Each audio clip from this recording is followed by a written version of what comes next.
Hello friends, आज के इस वीडियो में हम बात करने वाले हैं कि अपने लैपटॉप को हम किस तरह से कॉन्फ़िगर करें कि ये जो है प्रॉपर हमें सर्विस देता है। चाहे जैसे भी आप नया लैपटॉप लेते हैं या फिर न्यू विंडोज इंस्टॉलेशन करते हैं तो हमें अपने विंडोज को एक थोड़ा सा कस्टमाइज करना पड़ता है, कुछ सेटिंग्स को ट्विक करना पड़ता है। तो ये जो कुछ सेटिंग्स मैं जब बताने जा रहा हूँ, कुछ 10 सेटिंग्स होंगे जो बहुत ही इंपॉर्टेंट है और जिसे आपने अभी तक ट्राई नहीं किया तो आपको अभी ही ट्राई करना चाहिए। तो लेट्स गेट स्टार्टेड कि वो कौन कौन से सेटिंग्स है। सबसे पहली बात, जब आप स्टार्ट करते हैं अपने विंडोज को तो आपको क्या क्या चीज़ों का ध्यान रखना चाहिए, पहले मैं वो बता देता हूँ। तो मान लेते हैं कि मैं सबसे बेसिक से स्टार्ट करता हूँ। सबसे पहले मैं सेटिंग्स से स्टार्ट करता हूँ। सेटिंग्स में आपको पहले जाना है, ये सेटिंग्स खोला और ये जो भी बताने वाला हूँ वो आपकी वैलिड है कहाँ से कहाँ तक, चाहे आप विंडोज 11 चला रहे हो या फिर 10 चला रहे हो, वो हर जगह वैलिड है। सबसे पहले आपको जाना है विंडोज अपडेट में और ये फिगर आउट करना है क्या आपके पास कोई भी ऐसा जो चीज है जो आपने इंस्टॉल नहीं किया है। सिक्योरिटी अपडेट्स बहुत ही इंपॉर्टेंट है। आपको सब पता है कि आज के टाइम में विंडोज 10 और विंडोज 11 में विंडोज डिफेंडर जो आ चुका है वो बहुत ही इंपॉर्टेंट रोल प्ले करता है। जैसे ये विंडोज सिक्योरिटी है, ठीक है, और ये सिक्योरिटी इतना अच्छा है कि आपको कोई भी और एक्स्ट्रा थर्ड पार्टी आपको सॉफ्टवेयर डालने की जरूरत नहीं। जैसे क्विक हील हो गया या फिर टोटल सिक्योरिटी हो गया या K7 एंटीवायरस डालने की कोई जरूरत नहीं। ये आपका मिनिमम अमाउंट में प्रोटेक्शन कर देता है, no problem with malicious software. But still अगर आपको लगता है कि नहीं मुझे बैंकिंग करनी है या फिर डिफरेंट और चीजें हैं, मुझे लग रहा है कि I am not safe, then we can use try Quick Heal और सम एक्स्ट्रा थिंग्स। बट अगर आपको अपने कंप्यूटर को बचाना है from the any kind of malware और ट्रोजन वायरस, तो आप क्या कर सकते हैं, यहाँ पे अपडेट है, अपडेट को आप जरूर कर लें। वहां पे नेट फ्रेमवर्क का अपडेट आ जाएगा और डिफरेंट सिक्योरिटी अपडेट्स आपको मिलेंगे और उसके बाद आपका जो पीसी है, आपका जो लैपटॉप है, वो काफी फर्राटे की वजह से चलना शुरू करेगा। सेकंड चीज ये होता है कि आप सिस्टम में जाना है। सिस्टम में जाने के बाद आपके पास एक स्टोरेज नाम की चीज आती है। स्टोरेज में देखिए होगा कि यहाँ पे देखिए मेरे पास बहुत सारे स्टोरेज दिखा रहे हैं। उसमें से आपको एक ऑप्शन दिया हुआ रहेगा स्टोरेज सेंस का। ये स्टोरेज सेंस क्या काम करता है कि जितनी भी टेम्पररी फाइल्स हैं जो यूज नहीं होती, जिनका कोई खास यूज नहीं है, वो ऑटोमेटिकली डिलीट कर देगा। आपको स्पेसिफिकली डिलीट करने की जरूरत नहीं, उसे बस ऑन कर देना। जैसे कि आप बहुत लोग ट्राई करते हैं कि रन यूज करते हैं। अगर आप विंडोज बटन दबाते हैं और उसका रन यूज करेंगे और यहाँ आपको लिखना है टेम्पररी बटन, उसका ओके करना है, तो यहाँ पे देखिए कुछ टेम्पररी फाइल्स जो हमारा पीसी या लैपटॉप क्रिएट करता है उसे हमें डिलीट करने की जरूरत होती है। तो मुझे ये डिलीट करने की जरूरत नहीं होती। जैसे मैं टर्न ऑफ करता हूँ वो ऑटोमेटिकली एक थ्रेशोल्ड है, उसके बाद वो ऑटोमेटिकली डिलीट कर देता है। उसके अलावा अगर मैं रन करूंगा और परसेंटेज स्टैम्प करूंगा तो यहाँ पे देखिए आपको परसेंटेज स्टैम्प दिखेगा और फिर यहाँ भी कुछ कुछ चीजें आपको यहाँ पे नजर आती रहेंगी। तो ये सब का कोई खास जरूरत नहीं है, ये हमें हमारे कंप्यूटर को स्लो करती है। और आप यहाँ देख सकते हैं कि मेरे पास बहुत ही कम फाइल्स हैं, ठीक है ना, उसको मैंने डिलीट कर दिया एंड सो ऑन, ये फिनिश हो गया, ठीक है। सेकेंड चीज आपका पास जो आता है, तो स्टोरेज सेंस बहुत ही इंपॉर्टेंट चीज काम करता है। उसके बाद ये है कि क्लीन अप रिकमेंडेशन। यहाँ पे क्लीन अप आप कर सकते हैं जो भी चीजें आपने, ये तो एक न्यू फीचर दिया हुआ है जब आप विंडोज 11 में आप माइग्रेट करते हैं। विंडोज 10 में ये अवेलेबल नहीं है।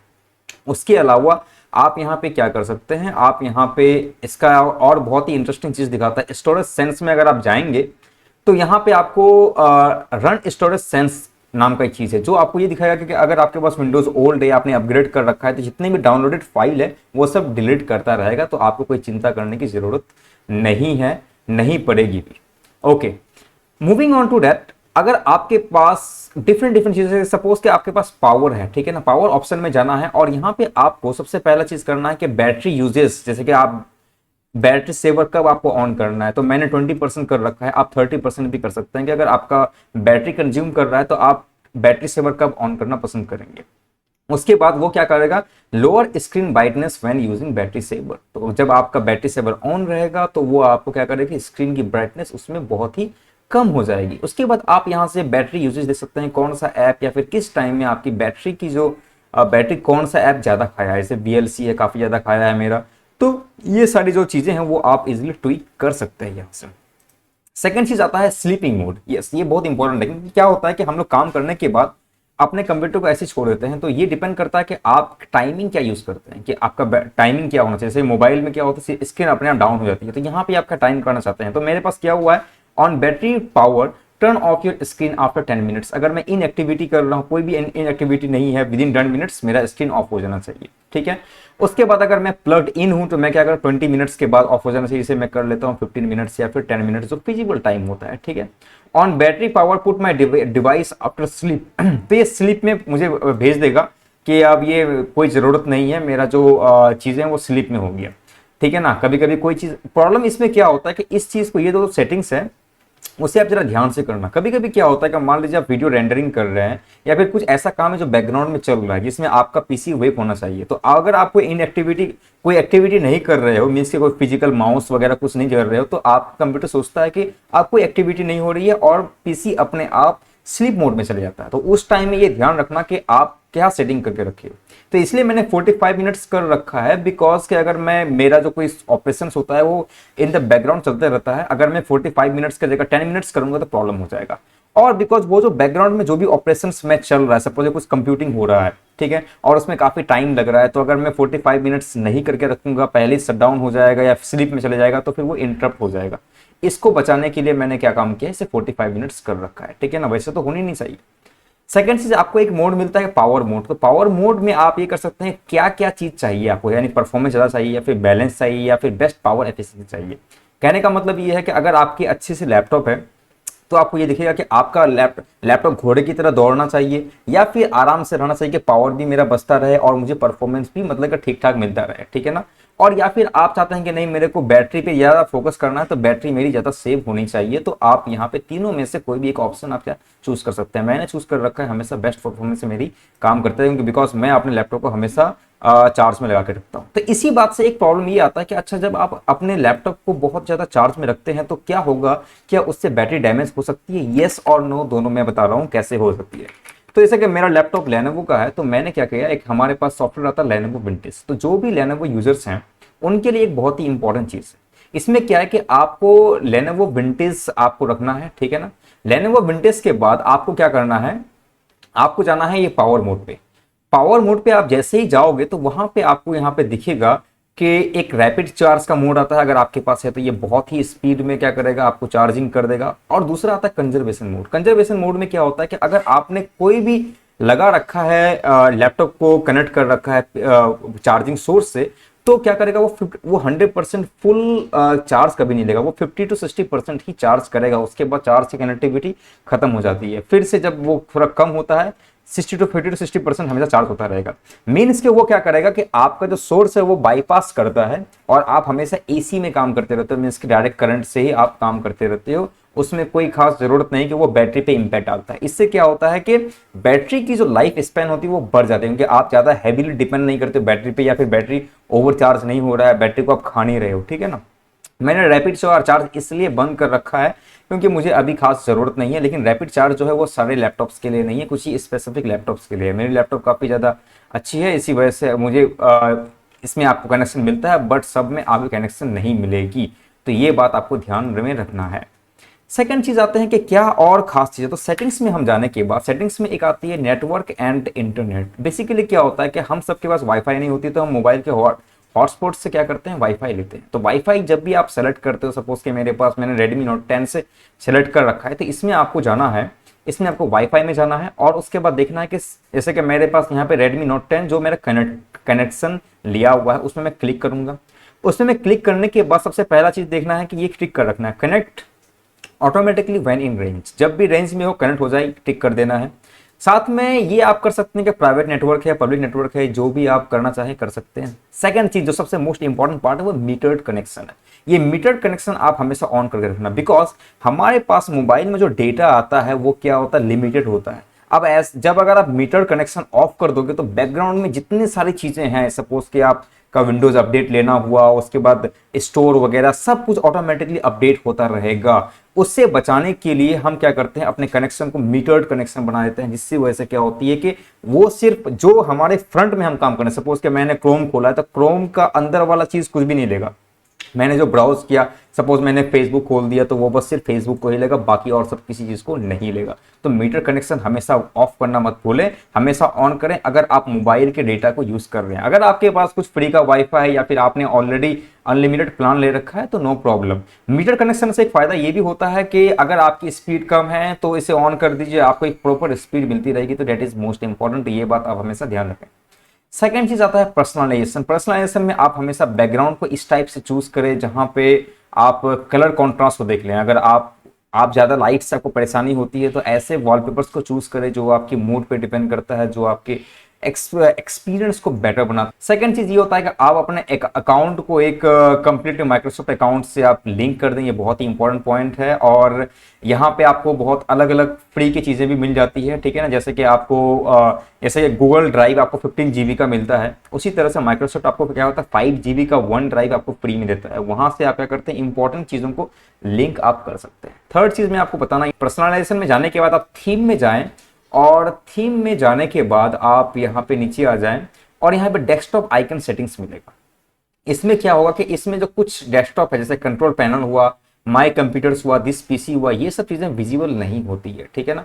तो ये सब क्या करते हैं, आप टिक कर दें और टिक करने के बाद आप अप्लाई कर दें। इससे क्या होगा, ये सब जो भी चीजें हैं वो डेस्कटॉप में इजीली आ जाएगी। जैसे कि आप देख सकते हैं दिस पीसी मेरा यहाँ पे है, मैंने रिसाइकल बिन यहाँ पे रखा है, और आप देख सकते हैं कि मैंने बहुत कम फोल्डर क्या कर रखा है, यहाँ पे रखा है। तो ये मेरी एक खुद की पर्सनलाइजेशन है कि I don't want too many things in my desktop, जो कि मुझे क्लस्टर्ड फील होता है, तो इसलिए मुझे नहीं चाहिए। अगर आप यहाँ पे विंडोज में जाएं, अगर आप स्टार्ट मेन्यू में जाएं, तो यहाँ पे बड़ा इंटरेस्टिंग चीज मिलेगा।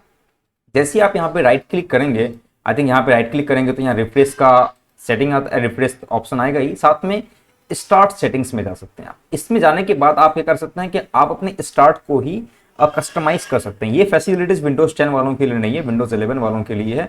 वहां पे आप कर सकते हैं कि डिफॉल्ट ऑप्शन होता है, उसमें क्या होता है कुछ एप्स आपकी विजिबल होंगे, जैसे कि यहाँ विजिबल एप्स हैं और यहाँ नीचे में रिकमेंडेशंस हैं जो भी आप यूज करते हैं।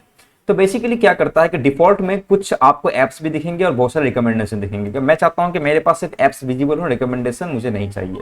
या फिर आप ये भी कर सकते हैं कि मुझे ज़्यादा रिकमेंडेशन चाहिए, कि मैं कौन सा चीज़ कौन सा फाइल ज़्यादातर खोला हूँ और मुझे कम चाहिए ऐप्स, तो वो कर सकते हैं। तो इससे आप ये कर सकते हैं, चीज़ें को सेटिंग कर सकते हैं। सेकंड चीज़ ये कर सकते हैं कि अब आप यहाँ देख सकते हैं कि यहाँ मेरे पास कुछ आइकन्स दिख रहे हैं, डाउनलोड बार्स, यहाँ पे कुछ फाइल मैनेजर टाइप का दिख रहा है, कुछ सेटिंग्स दिख रहा है। तो यहाँ से आप उसे ऑन कर सकते हैं कि शो रिसेंट एप्स ऑफ कर सकते हैं या ऑन भी कर सकते हैं आप, ठीक है, no problem. So most used apps on कर सकते हैं। तो यहाँ इसे कस्टमाइज कर सकते हैं। इसमें बहुत सारे फोल्डर्स आपको देखने को मिलेंगे। ये देखिए मैंने कुछ फोल्डर्स को वहाँ चिपका रखा है, जैसे वीडियो के फोल्डर आप ले सकते हैं, पर्सनल फोल्डर्स को वहाँ दिखा सकते हैं, डाउनलोड्स, तो यहाँ पे वो चीज़ विजिबल होनी शुरू हो जाएगी। तो ये एक आपको एक इंटरेस्टिंग फीचर यहाँ पे देखने को मिलता है, जो कि विंडोज 10 में भी आपको अवेलेबल है। वहाँ थोड़ा सा आपको ट्विक करना है, राइट क्लिक जैसे मैंने बोला वो कर सकते हैं आप, ठीक है। साथ में यहाँ देखिए कि यहाँ मैंने मूवीज में दो चीजों को करके रखा है, डाल के रखा है। तो ये आप कैसे कर सकते हैं, जैसे टिप्स है, टिप्स को मैं पकड़ के उठा के अगर एक ऐप के पास रख दूंगा तो ये एक फोल्डर बन गया, ठीक है ना। तो इस तरह से आप क्या कर सकते हैं, एक फोल्डर ही बना सकते हैं। ये फोल्डर को आप रीनेम भी कर सकते हैं कि चलो भाई मैंने जी नाम कर दिया, तो ये फोल्डर क्या हो गया आपका जी नाम से बन गया। तो ये सब बहुत सारी चीजें हैं, ऑल एप्स में आप जा सकते हैं। तो ये पूरी की पूरी जो स्पेसिफिक चीजें हैं जो विंडोज 10 में भी आपको सेम टू सेम ही देखने को मिलता है, नो चेंज एट ऑल। दूसरी चीज ये होती है कि आप अपने टच पैड या फिर जो भी माउस है उसके सेटिंग्स को थोड़ा सा ट्विक कर दें। इसके सेटिंग्स को ट्विक करने से बड़ा इंटरेस्टिंग चीज निकल के आता है। तो यहाँ पे क्या करना है, आपको ब्लूटूथ डिवाइस में जाना है और उसके बाद यहाँ पे जो डिवाइसेस हैं जैसे कि प्रिंटर है, फोन लिंक है और माउस है, एक टच पैड है जो लैपटॉप के साथ आता है आपकी टच पैड, और दूसरा माउस है, इसमें जाना है। इसमें जाने के बाद आपको एडिशनल माउस सेटिंग्स में जाना है। वहां जाने के बाद आपको इस टाइप का डायलॉग बॉक्स मिलता है और वहां पे आपको देखना है कि डबल स्पीड कभी कभी क्या होती है, ये थोड़ी फास्ट होती है। तो आप डिपेंड करता है कि आपकी क्लिकिंग स्पीड कितनी है, उस हिसाब से आप इसको ट्विक कर लें। सेकंड चीज, पॉइंटर को आप सेलेक्ट कर सकते हैं। पॉइंटर ऑप्शन में क्या होता है कि आप क्या कर रहे हैं, सिलेक्ट पॉइंटर फास्ट। जैसे कि मैं अभी अगर माउस को थोड़ा सा हिलाता हूं तो ये चारों तरफ मेरी स्क्रीन को कवर कर रहा है, तो ये थोड़ा सा मुझे क्या चाहिए, स्पीड चाहिए। प्लस मैं चाहता हूं कि मेरा अगर मैं इसको ऑफ कर दूंगा तो मेरा मैं कहां कर रहा हूं ये मुझे पता नहीं चलेगा, ठीक है ना। तो मुझे थोड़ा प्रिसीजन चाहिए, तो इसे हमेशा ऑन करके रखें। सेकंड चीज ये होता है कि जैसे कि मैंने कुछ भी खोला उसके बाद मुझे यस करना है, ठीक है ना। जैसे मैंने डिलीट करना चाहता हूं तो ऑटोमेटिकली क्या होता है कि एक बार आपको पूछता है कि क्या do you want to delete, yes और नो।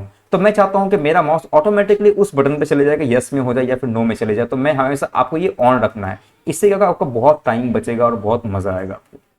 सेकंड चीज ये करना कि इसे आप ऑन कर दीजिए, hide pointer when while typing. तो जब आप टाइपिंग करते हैं, वर्ड पे टाइपिंग करते हैं, कहीं भी टाइपिंग करते हैं, तो एटलीस्ट आपको ये वाला जो है वो देखना पसंद नहीं होगा। तो इसे आप हमेशा ऑफ करके रखें, that is will be fine.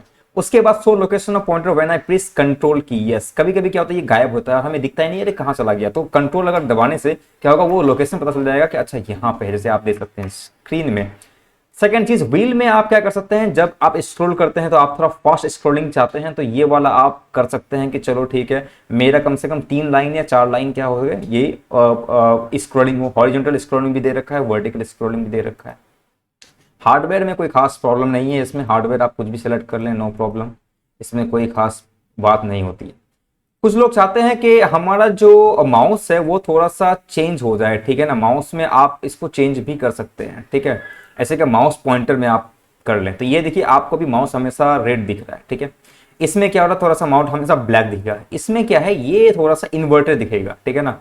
ये कहीं भी आप ले जाएं वो क्या होगा, अपना रंग को चेंज करेगा। जैसे कि यहाँ पे थोड़ा सा व्हाइट है तो मेरा ब्लैक हो जाएगा, ब्लैक है व्हाइट हो जाएगा, ठीक है। तो ये आपका इन्वायरमेंट के हिसाब से वो कलर को अपना चेंज करता रहेगा, तो वो बड़ा इंटरेस्टिंग लगता है। तो मैं हमेशा इसे ही प्रीफर करता हूँ। अब तक मैंने चेंज नहीं किया था, मैं अभी अब चेंज कर दिया हूँ।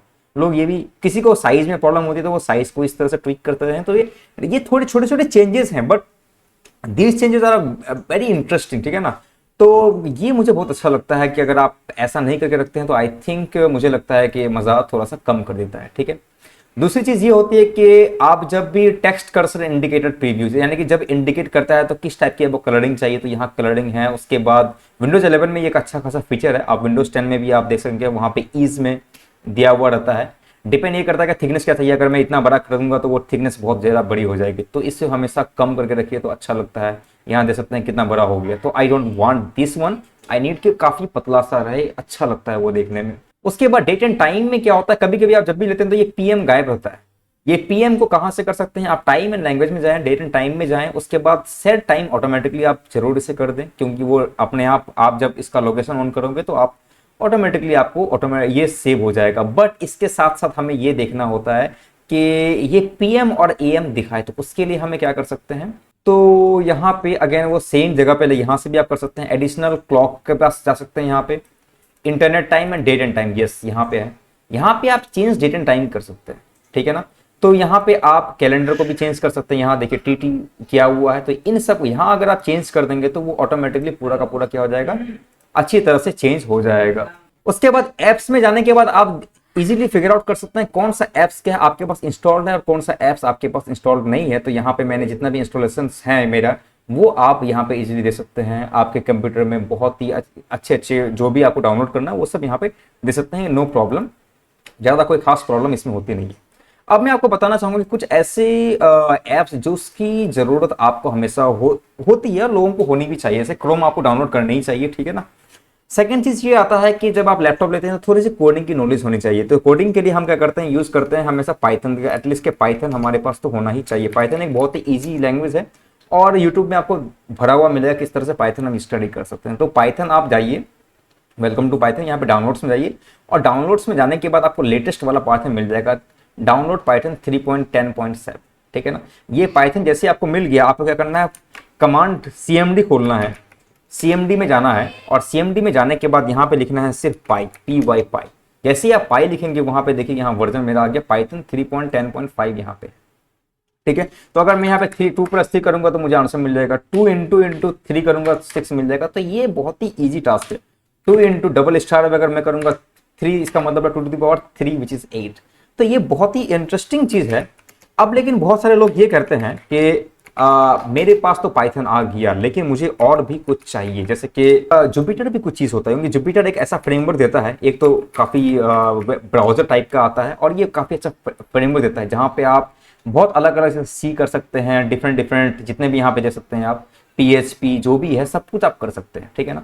इसको इंस्टॉलेशन हम कैसे करेंगे, इसको भी इंस्टॉलेशन बड़ा ही इंटरेस्टिंग तरीके से कर सकते हैं। इससे पहले तो आपको पाइथन डाउनलोड कर लेना है, पाइथन के बाद क्या करना है आपको, या विनेस करना, अगेन आपको सर्च बार खोलना है और यहाँ पे CMD प्रेस कर लेना है और CMD में जाने के बाद आप इसको राइट क्लिक करके रन एज एन एडमिनिस्ट्रेशन खोल लीजिए, ठीक है ना। उसके बाद यहाँ पे आप कीजिए PY पाई कर लीजिए। ओके, यहाँ पे पाई करने के बाद आप इंश्योर हो जाइए कि यहाँ पे ये काम कर रहा है, नो प्रॉब्लम, मेरा वर्जन ठीक है। अब यहाँ पे क्या करना है आपको, पाई, उसके बाद यहाँ पे डैश लिखना है, M लिखना है, यहाँ पे कीजिए यहाँ पे पिप इंस्टॉल। उसके बाद यहाँ पे देखिए ये लिखा हुआ है पिप install Jupiter lab, Jupiter lab JUPYTER LAB। जैसे ही आप इसको क्लिक करेंगे तो ये क्या करेगा, आपका पहले ये होना चाहिए, कनेक्ट होना चाहिए इंटरनेट से। इंटरनेट से कनेक्ट होने के बाद ये ऑटोमेटिकली क्या करेगा, पूरा का पूरा जुपिटर लैब से कनेक्ट कर लेगा और जुपिटर को आप यहाँ से डाउनलोड कर सकते हैं। ये ऐसे नहीं होगा। तो सबसे पहले आपको क्या चाहिए, पाइथन चाहिए। पाइथन के बाद जो मैंने यहाँ पे टाइप किया उसे आपको टाइप कर लेना है, अब जो भी ये वार्निंग आया है ये कोई खास बात नहीं है, इसमें वार्निंग की अब कोई ज़रूरत नहीं है, वी डोंट माइंड। यहाँ पे देखिए जितने भी कॉमर्स में आए हैं वो सब मेरे इंस्टॉलेशन हो गया यहाँ पे, ठीक है ना। और देखिए ये हो गया इंस्टॉल। अब उसके बाद मैं सिंपल से फिर क्या करूंगा, मैं करूंगा py dash m pip install. I think ये आपको देगा नोटबुक। तो ये बस कुछ कमांड है, देखिए कोई भी कर सकता है, ठीक है ना। तो आई थिंक ये वाला क्या हो गया आपका सेटिस्फाइड हो गया कि नोटबुक हो गया। ओके तो हम पहले वहां से निकल जाते हैं और फिर से हम अपने कमांड प्रॉम्प्ट को खोलते हैं CMD, बिकॉज वहां से एडमिन वाला खुला हुआ था। अब हम क्या करते हैं यूजर वाला खोलते हैं और यहाँ पे हम टाइप करेंगे पाई डैश एम, उसके बाद यहाँ टाइप करेंगे नोटबुक, ठीक है। जैसे हम यहाँ कर देंगे उसके बाद हमें क्या मिलेगा, ये कुछ होस्ट मिलते हैं और उसके बाद यहाँ पे आप गूगल क्रोम खोल लीजिए। आप जैसे क्रोम खोलेंगे तो यहाँ देखिए आपको जो भी चीज़ें हैं वो मिल जाएगा। जुपिटर वर्कस्पेस करेंगे और टेस्टिंग आई जो मैंने बना हुआ है यहाँ पे ऑलरेडी बना हुआ था पहले, तो ये मेरा ऑलरेडी बना हुआ था, ठीक है ना, जो आप यहाँ पे देख सकते हैं। इवन इफ आप यहाँ पे क्रिएट कर सकते हैं न्यू फाइल, ठीक है ना, जैसे कि न्यू नोटबुक क्रिएट करना है पाइथन 3, ऑलरेडी आपके पास पाइथन होनी चाहिए। अब यहाँ पे देखिए 2+3 शिफ्ट इंटर करना है, 5 आ गया। अगर मैं यहाँ पे करूँगा प्रिंट, जो आप अगर आप यहाँ प्रिंट जिस तरह से ये कमांड है तो इसका की है जिसकी वजह से कलर चेंज हो गया है। मैं करूँगा इसमें स्ट्रिंग करना चाहता हूँ, ठीक है ना, जैसे कि मैं लिखूँगा लियो और एक मैं और दूंगा लियो प्लस एक और कैप, ठीक है। और उसके बाद मैं यहाँ पे ब्रैकेट क्लोज कर दूंगा और इंटर करूंगा तो यहाँ पे देखिए लियो कैप आ गया। इस तरह से आप प्रिंट करना चाहते हैं, मीन्स कि ये काम कर रहा है प्रिंट।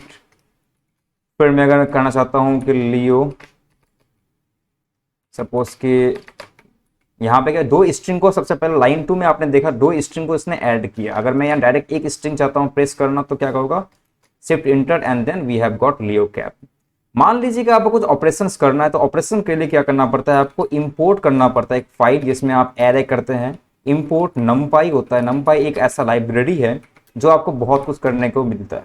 इंपोर्ट नमपाई एस NP, आप जैसे ही शिफ्ट इंटर करेंगे यहाँ पे तो यहाँ पे देखा कि ये मॉड्यूल फाइंड मॉड्यूल आपके पास नहीं है, तो उसमें हम क्या कर सकते हैं, यहाँ पे हम करेंगे पिप इंस्टॉल करेंगे हम और यहाँ पे लिखेंगे नमपाई और फिर इसको शिफ्ट इंटर कर देना है आपको। अब देखिए यहाँ पे आप अगर यहाँ पे देखेंगे तो ये क्या है, एक टाइमर ऑप्शन है। इसका मीन्स ये हुआ कि अंदर अंदर क्या कर रहा है, ये नमपाई को खोज रहा है और इसे इंस्टॉल करेगा। तो यहाँ पे आप अभी कुछ ही टाइम में आपका जो चीज़ें हैं वो शुरू हो जाएगा। तो अगर आपको कुछ भी इंस्टॉल करना है पाइथन में, एज ए पाइथन आपको कुछ भी इंस्टॉल करना है, यहाँ पे देखिए द स्क्रिप्ट। तो ये जो आपको दिया है इसमें क्या करना है, एक हमेशा ये चीज़ आएगा कि अगर आपका कोई भी यूज़र है तो ये चीज़ हमेशा आएगा। तो उसके लिए क्या करना है, इसे आप कॉपी कर लो आप, ठीक है ना। इसे क्या करना है, आपको एक कॉपी कर देना है। कॉपी करने के बाद इसे हम यहाँ पे डाउन करना है। यहाँ पे आपको कुछ और छेड़खानी नहीं करना है, बिकॉज ये क्या कर रहा है, ये रन करने के लिए आपका कनेक्शन दे रहा है आपको। ये कनेक्शन कहाँ से दे रहा है, आपको दे रहा है आपके कंप्यूटर से और वहाँ जो आपका ऑपरेशन हो रहा है ब्राउजर में। माई कंप्यूटर में जाके राइट क्लिक करना है। राइट क्लिक करने के बाद प्रॉपर्टीज में जाना है। विंडोज 10 कोई भी जा सकता है इसमें, ठीक है ना। उसके बाद आपको एडवांस सिस्टम सेटिंग आएगा, इन्वायरमेंट वेरिएबल्स आएगा और पाथ में डबल क्लिक करना है और यहाँ पे न्यू पाथ देना है और जो भी मैंने वहाँ कॉपी किया उसको यहाँ पेस्ट कर देना और ओके करना है, ठीक है ना। ओके करने के बाद यहाँ सब ओके कर देना है। ये खत्म हो गया, इसे खोल देंगे हम और फिर से ये वाला हम कमांड चलाएंगे और देखते हैं कि ये कमांड अभी काम करता है कि नहीं। तो again you are using pip version 22 में वर्जन 2.2 इन अवेलेबल। तो यहाँ बोल रहा है कि आपको अपग्रेड करना है। तो अपग्रेड हम कैसे कर सकते हैं, इसको मैं यहाँ पे क्लोज करता हूँ। मैं CMD फिर से खोलूंगा। ओके एडमिनिस्ट्रेशन में खोलना है, प्रेस CMD खोलने के बाद हम क्या करेंगे, पाई/m पिप इंस्टॉल -- अपग्रेड और उसके बाद यहाँ करेंगे हम इसका नाम देंगे पिप। जैसे मैंने यहाँ पे किया उसके बाद ये क्या करेगा, पिप का जो न्यू वर्जन है उसे क्या करेगा, वो इंस्टॉल कर देगा। जो मेरा पहले पुराना वाला वर्जन था उसे अनइंस्टॉल करके न्यू वाला वर्जन क्या करेगा, वो कर दिया। अब मेरा ये इंस्टॉल हो गया। अब मैं क्या करूँगा, इसे क्लोज करूँगा। क्लोज करने के बाद फिर से CMD में प्रेस करूँगा कमांड प्रॉम्प्ट। उसके बाद यहाँ पे पाई-m नोटबुक करूँगा, वर्क स्पेस अनटाइटल्ड और फिर से मैं ये इंस्टॉल करना चाहूंगा कि पिप इंस्टॉल numpy, ये अब तुम हो जाओ। रिक्वायरमेंट ऑलरेडी सेटिस्फाइड, अच्छा ये आपका ऑलरेडी है, तो मैं यहाँ कर सकता हूँ जैसे कि इंपोर्ट numpy एज np, अगर मैं इसे इंस्टॉल करूंगा तो यहाँ पे आप देख सकते हैं कि ये अब मेरा कोई भी चीज नहीं दे रहा है, कोई भी ऐसा चीज नहीं दे रहा, कोई भी एरर शो नहीं कर रहा। तो मैं यहाँ कर सकता हूँ np डॉट numpy से क्या करते हैं, numpy से बहुत ही इंपॉर्टेंट आपको मैथमेटिकल फंक्शंस मिल जाता है। जैसे कि मैं ये करूंगा कि np, उसके बाद मैं यहाँ लिखूंगा डॉट sqrt, और यहाँ पे मैं लिखूंगा 4, तो शिफ्ट इंटर करने के बाद मुझे क्या मिलेगा, 2.0 मिल गया, ठीक है ना। तो np डॉट करने का मतलब क्या हो रहा है कि जैसे मैंने numpy किया, numpy को मैं कहां से कर रहा हूं, np से इंपोर्ट कर रहा हूं, तो np डॉट स्क्वायर करने पर मुझे क्या मिल गया, कंप्लीटली वो क्या करेगा, वहां से लाइब्रेरी से स्क्वायर का डेफिनेशन लेगा और वहां पे आपको डाल देगा। तो मान लीजिए मैं अगर देखना चाहता हूं यहाँ पे साइन फंक्शन में चाहता हूं, तो np डॉट, मैं यहाँ साइन लिखूंगा, साइन अगर मैं लिखूंगा 30 डिग्री, या फिर मैं करूंगा कि लेट अस से 30 का वैल्यू क्या होगा, ये रेडियन में लेगा आपको, तो -9.8, तो पाई बाई 6 होता है 30, तो पाई बाई 6, लेट अस से मैं यहाँ पे करता हूँ np डॉट पाई, np डॉट पाई ओवर 6, तो यहाँ पे देखिए आपको वो दे रहा है किसमें 0.549999, तो which means that 0.5 which is, इसका वैल्यू क्या था, 1/2, 1/2 आता है, हाफ आता है, ठीक है ना। तो ये मेरा हमें ये सही है, ठीक है। तो इस टाइप से हम क्या करते हैं, ये आपको आनी चाहिए, तो इस टाइप से हम जुपिटर लैब को इंस्टॉल करते हैं, और इस टाइप से हम क्या करते हैं, जुपिटर लैब का यूज कर सकते हैं पाइथन के साथ, थोड़ी बहुत ट्रिक है उसको यूज कर सकते हैं। और आपके पास तो बहुत सारे यूट्यूब में लिखे हुए हैं कि हम कहाँ से पाइथन सीख सकते हैं, तो यहाँ से आप गेट स्टार्ट हो सकते हैं, डिफरेंट डिफरेंट लाइब्रेरी को सीख सकते हैं।